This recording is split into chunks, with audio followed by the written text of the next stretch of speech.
ప్రజలు ఓట్లేసి గెలిపించిన తర్వాత వీళ్ళు ప్రజాస్వామ్య విలువలు చట్టసభల్లో మాట్లాడండి అంటే బయట వచ్చి మాట్లాడతారు. అదే మీరు ఏదైతే మాట్లాడాలనుకున్నారో ప్రభుత్వాన్ని విమర్శించాలనుకున్నాడో ఆ విమర్శను ఎత్తుకొచ్చి అసెంబ్లీలో మాట్లాడనే మాట్లాడరు. అంటే వీళ్ళకి ప్రజాస్వామ్యం మీద కానీ ప్రజల యొక్క ఆకాంక్ష మీద కానీ వైఎస్ఆర్సీపీ ఎమ్మెల్యేలకి ఎంత మాత్రం ఉందనేదే తెలుస్తుంది. ప్రజలు కూడా దాన్ని చాలా దగ్గరగా చూస్తున్నారు. ఎందుకంటే జగన్మోహన్ రెడ్డి ఈరోజు వచ్చి బయట వచ్చి ప్రజాస్వామ్య విలువలు అన్ని బద్దంగా చెప్తున్నాడే కానీ ప్రజాస్వామ్యబద్ధంగా నువ్వు గెలిచినప్పుడు అసెంబ్లీకి వెళ్ళి మాట్లాడడానికి నీకేమి అనేది ఈరోజు ప్రజలందరూ కూడా చూసి అడుగుతున్నారు. దానికి సమాధానం చెప్పాల్సిన ఆవశ్యకత ఉంది. అదేవిధంగా మనం చూసుకున్నట్లయితే గత కొన్ని రోజులుగా వీళ్ళు ఏదో అంటే హడావిడిగా ఒక భయాందోళన సృష్టించే దానికోసం ఏదో మీటింగ్లు పెట్టడమే కానీ బాధ్యతాయుతంగా మీటింగ్ పెట్టడం ఎప్పుడూ చూడలేదు.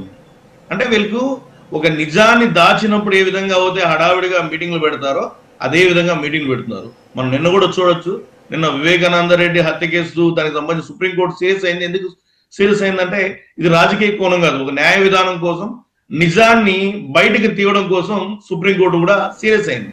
ఇలాంటన్నిటికీ ఎందుకు భయపడుతున్నారంటే వీళ్ళన్నీ కూడా కానీ వీళ్ళు ఏది చేసినా సరే డైవర్షన్ పాలిటిక్స్ అన్నా ఉంటాయి, లేదంటే ప్రజాస్వామ్యాన్ని తొంగలో దూసేసి ఇంకో విధంగా ముందుకు వెళ్లే విధంగా కూడా వీళ్ళ యొక్క ఆలోచన విధానం ఉంటుంది. కాబట్టి ప్రతి ఒక్కటి వీళ్ళు హడావిడి రాజకీయాలు చేస్తానే ఉంటారు కానీ బాధ్యతాయుతమైన రాజకీయాలు చెయ్యరు. కాబట్టే ఈరోజు బాధ్యతాయుత రాజకీయంగా కూటమి ప్రభుత్వం చేస్తుంది. కాబట్టే వాళ్ళకి 11 సీట్లకే పరిమితం చేశారు.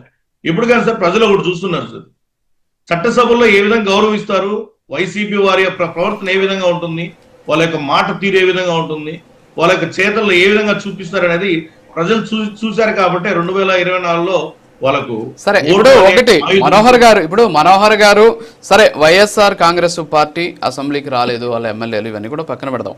సరే, ఈ రీకాల్ అనేది మీరు కూడా నాకు తెలిసి అడ్వకేట్, సో అడ్వకేట్గా మీకు చట్టం తర్వాత వచ్చేసి కాన్స్టిట్యూషన్ గురించి ఈ ఐడియా ఉంటుంది.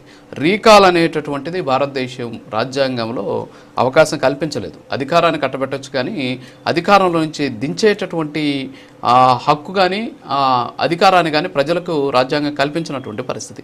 మరి అలాంటి సందర్భంలో ఇప్పుడు స్పీకర్ చేసినటువంటి ప్రతిపాదన ఎంతవరకు కరెక్ట్ అంటారు, అవసరం అంటారా ఇప్పుడు అది? సార్, స్పీకర్కి ప్రతిపాదించే హక్కే ఉంటుంది సార్.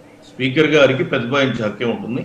ఆర్టికల్ 191 ప్రకారం పార్టీ ఫిరాయింపులు అవుతాయని ఇలా కొన్ని అంశాల మీద చట్టం ప్రాతిపదికను తీసుకొని ఈ ఎమ్మెల్యే ఏదైనా చేయాల్సి ఉంటుంది.